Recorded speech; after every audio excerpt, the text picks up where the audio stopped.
Hi, I'm Lolly Daskal, and you're listening to Leadership Biz Cafe.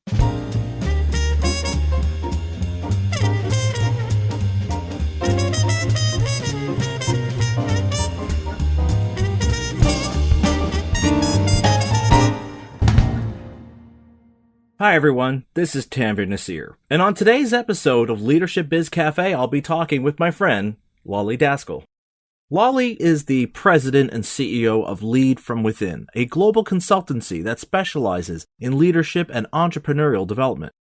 In addition to her work on her award-winning leadership blog, Lolly's writings have appeared in the Harvard Business Review, Inc.com, Fast Company, and Psychology Today.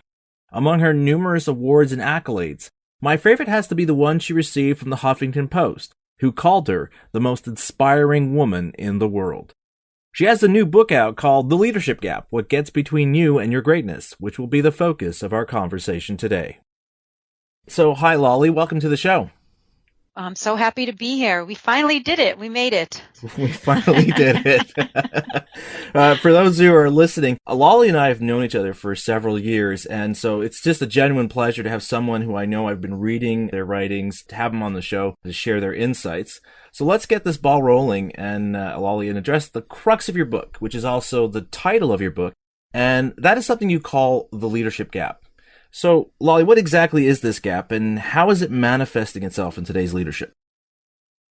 Okay, those are three questions. So number one is the leadership gap is something that exists within all of us.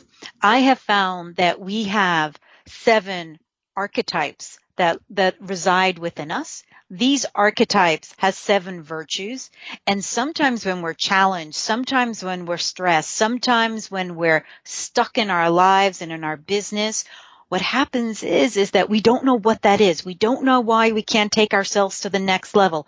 We don't understand why we got to a certain place and why we're not, expanding or growing, or what is it that we're stuck? And what I have found that within those 7 virtues and archetypes that I've identified, there is a leadership gap. There's a polarity of character that keeps you stuck, that keeps you in a gap. And if we don't know what they are, you can't take yourself to the next level. So that's why it's called the leadership gap, what gets between you and your greatness.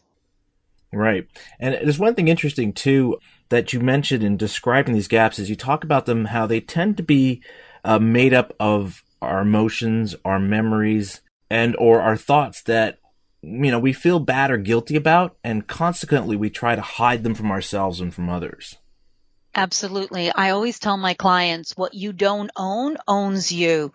And so the things that you feel are your biggest weakness, the things that you are most ashamed of, most people try to put on a mask. But what they don't understand is that the more they try to hide behind them, the more they are revealing.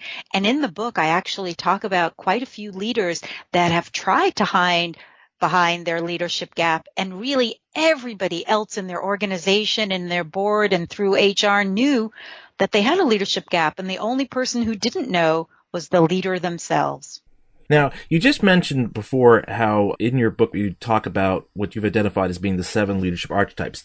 Now, obviously, we don't want to go through all of them because, each of them is very weighty, but just to give a feeling for our listeners, what are those 7 archetypes that you're speaking of, just really briefly, and then we're just going to dive into one in our discussion today. Absolutely. So what I'll do is I'll talk about the leadership archetypes, but then it would be great to explore one of them and then find out what the leadership gap is. In order to really remember this system, I call it a rethink system. Rethink is an acronym for the 7 archetypes. The reason I call it rethink is because most leaders do a lot of thinking. They think they know, they think they don't know, they think, they analyze. That's what leaders do. And what I found is very important for a leader to excel, for a person to be their best. Sometimes they just have to rethink. Rethink who you are more than what you are doing. So most of the time we are worried about what, when, and how, even why. And what I have found is if we can understand the who, that's how we find our greatness. So let's talk about this rethink system. R is for the rebel who's confident. E is for the explorer who's intuitive. T is for the truth teller who uses their candor. H is for the hero who's courageous. I is for the inventor. Everything that they do with integrity. N is for the navigator who is trusted.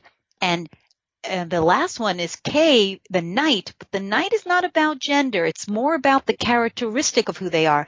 And they're all about loyalty and serving others. In your book, when you were talking about these different leadership archetypes and their negative counterparts, you make the astute point that it's not that we as individuals are particularly like, okay, well, you're, for example, you're the knight or you're the truth teller, as it is, we're not basically limited to a fixed set of characteristic behaviors, but that we have a predominant persona, something that we tend to focus on more of our efforts towards, or something that matters more to us over others. And so we can find ourselves being demonstrated, like you could be, for example, someone who's a navigator, but you also have elements of a truth teller, correct? So let's go deeper in that, because what you're saying is you're right about what you're saying, but it's even more than that. If you think about these archetypes and their virtues, within us, we have confidence, intuition, candor, courage, integrity, trust, and loyalty. These are things that are within us, but they don't always show up. And if they're not showing up, that's when we get in trouble. That's where the leadership gap is. So when you think about these archetypes are situational more than they are a badge of honor. It's like you don't walk around and say, I'm only the rebel, but I'm not a navigator. At times we're the rebel, at times we're the navigator. Sometimes we have to be the hero. So all of these are within us, but who is going to show up in that given moment? That is our choice. So let's now focus on one of these archetypes and just really dive into it. And the one I'd be curious to discuss with you is the archetype you define as being the explorer. So what are those characteristics that define the explorer? How do they view or approach leadership within their organization? I'm so happy you want to talk about that, because people, when they hear intuition of a virtue, especially a leader, they get, oh, no, I don't want to talk about intuition. It's not something that people really want to talk about. So I'm so happy that you picked the explorer. So the explorer is an individual who goes into uncharted waters, who does things that has never happened before. It's that creative leader. It's that innovative leader. It's that prolific leader. If you start a new venture, if you start a new business, you start a new partnership, you need to have the archetype of the explorer, because the explorer's virtue is intuition. Most people, when they think about intuition, they say, oh, it's your gut sense, it's your sixth sense, it's your gut feeling. But there's more to your intuition that I talk about in the book, and I would really like to spend some time talking about intuition, because I think people, they understand intuition, but research says something so profound that I think it's interesting to dive in. Can I take a few minutes and talk about intuition? Absolutely, because that's exactly why I wanted to bring up the explorer, because intuition in general tends to be fuzzy, right? And like you say in your book, and I'm going to quote a line you write in your book because I really liked it. You wrote, intuition doesn't make us confused. It does not make us doubt. It feels clear and concise. When I read that, I thought that's interesting, because if you were to talk to someone about intuition, it would be hard for them to put their finger on it, and yet we all intuitively understand what we mean by it. Like, we all have that moment where we have that gut instinct, our gut response. We know that, I can't tell you why, but I know this is what needs to be done. So guess what I'm going to do now? I'm going to tell you why. I'm going to give you the underlying reason we follow it. It's so clear to us. So think about it this way. In your lifetime, you have experiences. And those experiences, think of it this way, they become little chips in your mind. Every experience that you have becomes a chip. If you read a book, any wisdom that you've gotten from that book becomes a little chip in your brain. When you have a conversation with someone, all the things that you're talking about, all those little sayings, all those little sentences, anything that says, that makes sense, becomes a little chip in your brain. So think of your mind as having all these wonderful little chips of everything that you've ever experienced, every conversation you've ever had, every person that you've met, every book that you've read. And when you have a problem and when you need to do something that you haven't done before, and that's why I mentioned in the book, intuition is letting go of what you know to let something new come in. And it sounds like this. You ask out loud, what should I do in this situation? And then you're quiet. And you allow all the chips in your mind to tally up what you need to do. And usually it happens to us in the shower. It usually happens to us when we're taking a walk, when we're working out, when we're doing something else. All of a sudden, something comes to you so strongly and it says, go do it. Follow it. Now, we know it's intuition when it's anything less than 4 words. The moment we add on a 5th word and the moment we use the word because, it's not intuition anymore. And that's what intuition is. It is all the knowledge and all the wisdom that you've accumulated that is now coming to the surface and is giving you the answer without you using your rational mind and your analytical mind. Because if we rely on our rational mind, our analytical mind, it's all about the facts and data. And intuition doesn't work on that. It's what you know comes forward and it becomes clear. And in a sense of almost like it says, go do it. It's like an action. Go ahead and take action. And this is right. Trust it. Right. And you know what? There's something that you just said there, and you did write it in your book, which I think really should be kind of underlined here. And that is that point you made about how intuition should really just be 4 words and should not include that one word because. That's the point where we know, all right, now we're kind of have to justify it for ourselves. I'm doing this because. Now it's no longer intuitive because you're trying to find the answer, the reason, or the rationale. And I think that in of itself is the best way to bring clarity to what intuition is where you don't need the because it's almost like a fundamental truth. You just know it's the right path, the right course, the right decision, the right choice. It just feels right, and you have to trust it. And that's what intuition is about. So let's go back to why the explorer. The explorer is about intuition, right? They're not about controlling things. They're about trusting things. For them, it's easy to let go, to let something come in. And that's what makes them really special. That's what makes them very successful at what they do. And that's why I always say an explorer who uses their intuition is leading from greatness.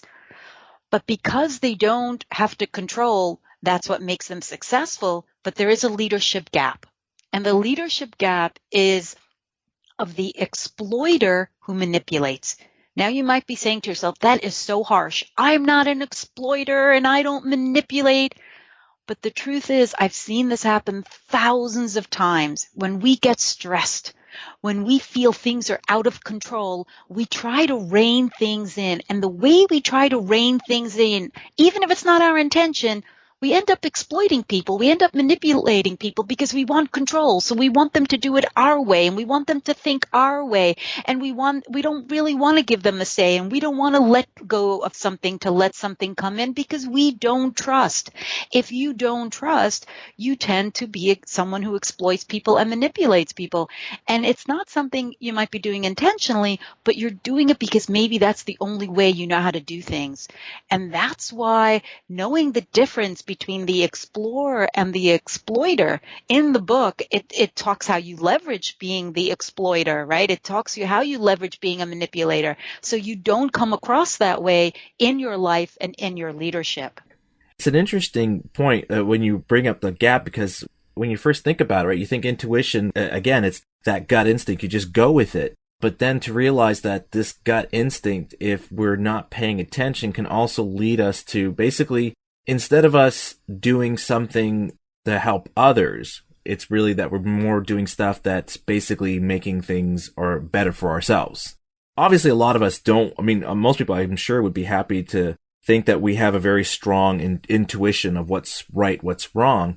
But how do we make sure then, because none of us want to be thought of as being a manipulative leader, so how can we make sure we're addressing this leadership gap between being an explorer or an exploiter? And that's a great question. And the only way, some people say, I don't do that. Hmm. Well, then the truth is look around at your team, look around at your business. How do people react to your leadership? How do people talk to you when they talk to you? Do they come and tell you what they need to tell you, or are they scared to say they made a mistake? Are they scared that you might take advantage of them? Are they scared that, if they come and talk about themselves, that you'll only be talking about yourself? There are things that a person can tell if they're not getting where they need to be. There's a way to, most of the time, leaders are busy talking. And I always say to my leaders, stop talking and watch and listen. When people talk to you, it's a tell of how they feel about you. So if they feel comfortable, then maybe you're not exploiting them. But if they feel a little antsy around you and they feel a little bit anxious around you and they don't really tell you the truth about everything, maybe there's parts of you that they're scared of because you might be taking advantage of them. You might be using their weaknesses against them. And maybe they feel that not connected enough to you, that you're a self-serving leader instead of serving them. In the book, I actually go into more detail how we do this. But this is a great time and moment to ask yourself, do I get from my leadership and my business and my team what I want? And is there something missing? And maybe I'm being an exploiter and I don't even know it. Right. And the interesting thing too is when you were discussing, do people feel comfortable sharing stuff with you?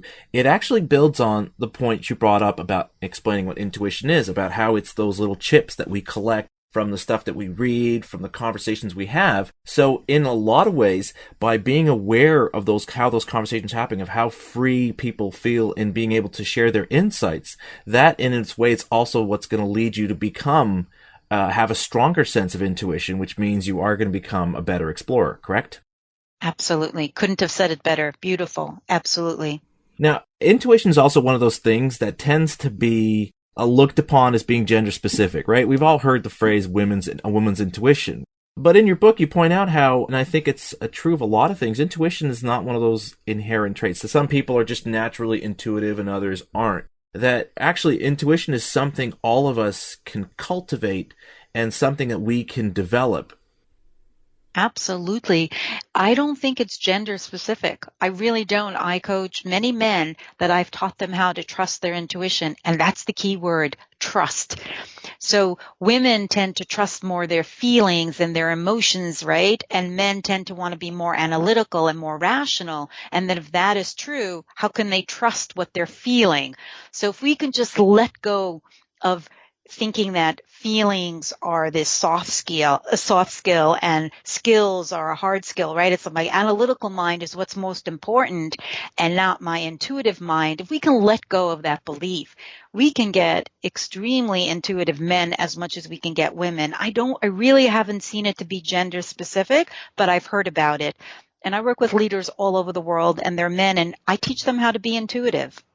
In many ways, intuition is also what we often will refer to as being those moments where we have an epiphany, where, like you said, you'll be walking around, suddenly something just clicks, and I get it. Again, there's no because after the I get it, it's just I get it. And I think that that's where we can, again, change the narrative around intuition to make it less fuzzy, to make it less thinking about it only in terms of, a woman's intuition, but really think this is something that we all have the capacity for. It's how much are we really making the effort to pay attention to it, and as you said, trust it.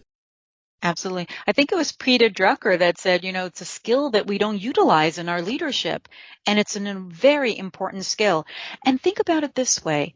Leaders have to make decisions all the time, and they have to make it swiftly, quickly, and they have to be very decisive.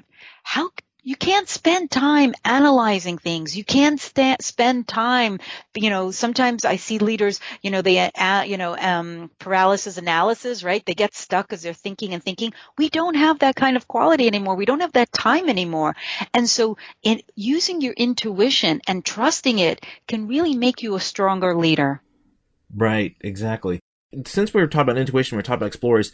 In your book, you make the point that how the reason why explorers rely on their intuition is because they use that to help them test the boundaries, to kind of question the way things are and to explore other options and to basically reject that idea that, well, we have to do it this way because it's always done that way. So how does our intuition help us to basically challenge the status quo and to find those new routes, those different paths to take? Right. So if we go back to what intuition is, right? Intuition is, it's almost your own personal database within your head. So if you have a problem and you let go of the rational mind, it will give you something unique with all those experiences and memories that you have. And that's where you come up with a new idea. For me, it will be something different. For someone listening to this, it will be something else. It depends on who we are and how we approach life and what we've experienced in life. So it's my chips adding up and connecting the dots to be prolific in something. And that's what makes us unique. Each one of us, if we're sitting around a room, think about it this way. How many brainstorming team sessions have I sat through? And then you have these ideas that I would never have thought of before. And why they're so great is because each person in there has had their own experience, has had their own memories, and they bring with them these prolific ideas and these great ideas. But as a leader, we have to listen. We have to take into account that other people, have diversity, have ideas, have creativity, have innovation, and then you need to grow on that. So I think the best thing that we can do for our business is to hold those brainstorming sessions, to allow people to just let go and I always say, let's go stream of consciousness. Whatever you're thinking, put it on the whiteboard, and then let's connect the dots to create something we've never thought of before. Right. And in your book, just to give people examples of the kind of leaders that we're talking about, or this kind of leadership archetype, you identify some examples of explorer leaders being people like Sarah Blakely, Neil deGrasse Tyson, and Jeff Bezos. So if there are listeners out there who kind of see and they feel like, okay, I'm beginning to identify with that explorer archetype, how do they go about making sure that they really are exhibiting that leadership archetype? What are the characteristics they should be looking out for to really feel like they are identifying with that? Absolutely. So that's a great, great question. And the reason I picked those leaders, because you might not be thinking of them as someone who's an explorer. And so that was very important to take people that you might not be thinking, oh, that's an explorer and that's how they are. So that's why I actually placed some leaders within the book so you can actually think, wow, if they're an explorer, I can be an explorer too. So one of the things is that I think is very important is that in order to follow your intuition, to know that you're following your intuition, the explorer has to be the person that is looking to change things, who's looking to improve things, who's looking to put vision into something a new vision, right? And a new way of doing things. And in order to do that, they have to be able to have a decisive, a specific vision of what it is they want to change. So sometimes it's one thing to say, oh, things need to change. But if you're not specific about what you want to change, you can't tap into your intuition, because intuition has a great way of connecting the dots, but to exactly what you need them connecting. And so we need to be very specific about what the vision is. Number two is once information comes to you, you need to be confident enough to trust it. It's one thing to have all the dots be connected and an answer to say, follow it. If you don't follow it, you're not the intuitive leader, right? You're not the person that is using their intuition. And then it's very important is that once you have that idea, once you're going to follow it, now you have to be that persuasive leader, that confident leader that can persuade others to follow what needs to get done. So it's one thing to be intuitive. It's another to be an intuitive leader that makes whatever needs to happen, happen. So those are the things that are very, very important when it comes to being an intuitive leader.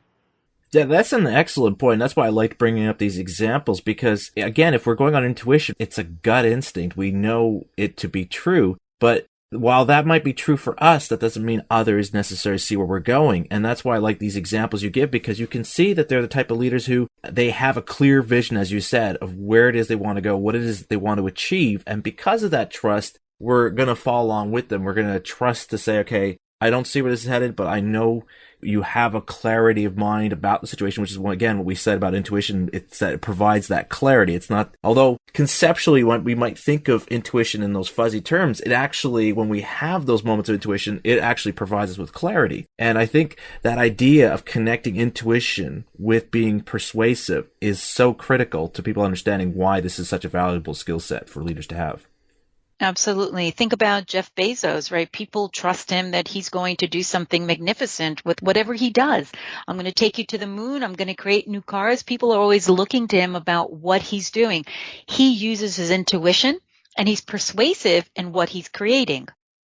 Right. Absolutely. And even someone like Neil deGrasse Tyson, I mean, the reason why he's garnered so much influence, even among people who have only a passive interest in space, is because of that persuasiveness that he's had where I know this is hard for you to grasp because we're talking about something that's lasted for billions of years. It's, it stretches out onto infinity. These are terms and ideas that it's really hard for us to try to comprehend. But even though he intuitively understands it, it's that persuasive nature he has. If you've ever seen him speak, it's like he draws you in. You get the vision because he has that clarity about what it is he's trying to impart as an idea or as a message. Interestingly enough about him, he made black holes an interest to people. He changed the way science is taught. He made it accessible. That's that's the way he persuaded people. He made it accessible. He made it interesting. And I've seen him present, and he's a great speaker. And the way he presents science is like, I want to know everything that he has to say. Yeah. Right. So he took knowledge, right? Connected all the dots of all his wisdom and his knowledge. He then had a vision, and then he persuasive enough to put it into action to teach others about science and to make it available and accessible to hundreds and thousands of people. Right now, we're talking about an archetype where basically it's really about having that self-awareness about the kinds of conversations we're having and how we're using our ability to persuade others. Are we doing it to basically bring people in, as Jeff Bezos, Neil deGrasse Tyson do, and so forth? Or are we basically doing stuff that's from a self-serving perspective? But what was interesting in your book is that for your other archetypes, it also looks at some of the stuff that, as leaders, we're not really comfortable wanting to talk about. And in fact, there's a line that you have in one of your chapters on the archetypes that I found actually, it reverberates even with this Explorer one. In your chapter on the archetype of the truth teller, you write how when you can admit instead of hide what makes you feel ashamed, vulnerable, or inadequate, you are one step closer to achieving greatness from within. And whether you're in a leadership position or not, I think this could be a daunting task for many of us to do, especially in this social media driven landscape where there's this inherent need to present not just our best selves, but at times our idealized version of ourselves. But if you look at people who are in leadership positions, though, the challenge is that people are always watching you. They're watching what you say. They're watching what you do and how you choose to react or respond to certain issues or in situations. So in this context of the explorer and using our intuition and understanding the duality between having that intuition, but also being able to connect it to a vision that can now persuade people to follow you, even though they might not have that inner intuition that you have, and while at the same time avoiding the manipulator. How do we make sure that we're becoming more accepting and more willing to be open about those inadequacies that we have, and how do we transform that moment of vulnerability where we're like, okay, look, I don't want to be a manipulator, but maybe I am because I just need to push this through. How do we change those moments where we're having to own up to, whoops, I'm slipping here into that leadership gap? How do we transform that moment of vulnerability into a source of inner strength? What a great question. And there's a story in the book, and I think I renamed him Oscar because I had to hide my clients' names. I think it was Oscar. I called him Oscar, is where Oscar was the kind of leader that led by do it my way or the highway. I'm telling you how to do it. I know best. And he was a real exploiter and manipulator. He didn't use his intuition. He only relied on the facts. If something was going to be done that was something new, he'd be like, no, we've done it last year. We should just do it again. He liked to play it safe. And the people in his organization were petrified of him. Petrified. And we were doing a strategy session, which we do every year to see if we reached our goals. What do we do for next year? And I was sitting in one of the workshops, and it's usually a weekly, it's like a 5-day workshop. We start off, we see what we did last year, and then we see what we can do new this year. And the workshop, the first 3 days was very painful because everybody was sitting around and listening to Oscar, and Oscar was telling everybody, we're just going to do this and we're just going to do that. And this is the way we need to do it. And people were glazed over for 3 days. And I was writing on the whiteboard for 3 days. Yeah, we'll do this. And I was like, then one day I just walked over to Oscar. I said, this isn't working. This really isn't working. We can't just call it in like we did last year. And you can't be the one that's telling everybody what to do without input from everybody else. And he's like, no, they all agree with me. I said, no, they're not. They're just petrified of you. And they feel manipulated by you. And they're like, no, that's not true. I said, let's try something new. Why don't you tell them that what we've worked on for the past 3 days just isn't what you want, and ask them for input? And he goes, he was reluctant, and he said, I'll try it. And so when everybody came back after the lunch break, I said, so Oscar, what do you think about what we've come up with? And he goes, oh, I don't really like it. I don't really think it works. And then I turned to everybody else and I said, Oscar doesn't really like it. What do you have to say? And at first people were really scared to say something. And I said, and I walked over to the whiteboard and I erased everything. I said, we're not using this for next year. It really doesn't work. If you're going to have something change in our organization, we need your feedback. We need your input, because together that's how change happens. Oscar is not the person that's going to make this successful. You are, because then you have to take it out to the rest of your team and the organization. And once I said that, and Oscar was like, yeah, she's right. Yeah. Then all of a sudden people started to talk. Well, we need to do this and we need to do that. And I turned to Oscar and I smiled and he's like, oh, I guess you're onto something. And we spent the next 2 days creating this magnificent strategy. And he learned his big lesson that he was a manipulator and he was an exploiter, but he didn't realize it until he stepped out of the story, until he stepped out of being that leader who leads from their gaps. He didn't realize how he was affecting the rest of the team. Right. The other thing I especially liked about your book is throughout this discussion about the different archetypes and the negative sides that these can manifest, is how you make it not that we have to basically remove the bad in us, but that we recognize that there is this duality. And we should recognize how these two sides, that when we acknowledge and become more aware of them, they should be working in concert to allow us to become that better version of who we can be.